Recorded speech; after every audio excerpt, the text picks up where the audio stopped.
The sun was just peeking over the horizon, a golden ribbon in the sky, as Elsa bundled herself against the crisp morning air. Today was a special day.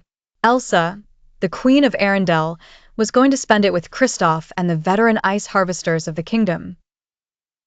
For once, she would rely on her own strength and learn the traditional ways of cutting and storing ice. No magic was to be used. Just a sled, some heavy jackets, and skilled hands. When she arrived at the ice harvesting site, the air was alive with the sounds of ice picks clinking and sleds scraping across the frozen surface of a vast lake. Kristoff, with his broad shoulders and quick smile, welcomed her warmly. "Ready to get your hands cold, Your Majesty?" he teased, handing her a pair of thick gloves. Elsa laughed, a sound like tinkling ice crystals. "More ready than you'll ever know," she replied as she pulled her gloves on.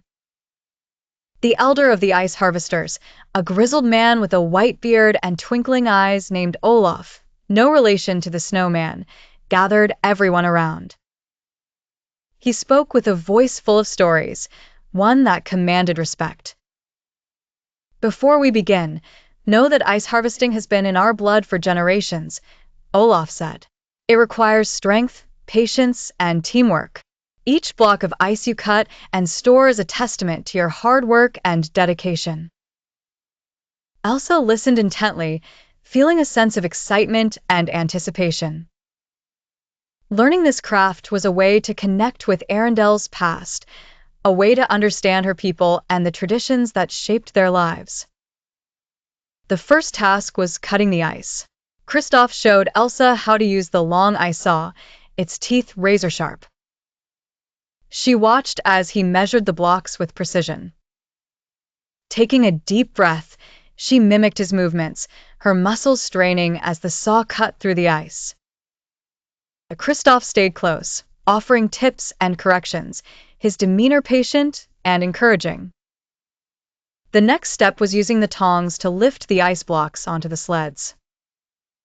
Elsa struggled at first, but she soon grasped the technique, her breath crystallizing in the air from the effort. As the day progressed, Elsa grew more adept, the ice harvesters cheering her on. Enthusiasm rippled through the group, their shared camaraderie warming the chilly scene. Elsa felt herself blending into their world, her royal title momentarily forgotten. At midday, they paused for a meal of hearty stew, warming their hands around the steaming bowls. Elsa sat among them, laughing at tales of daring and adventure on the ice. She realized these were not just stories about survival, they were legends of a community bound by tradition. By afternoon, the group was focused on storing the ice.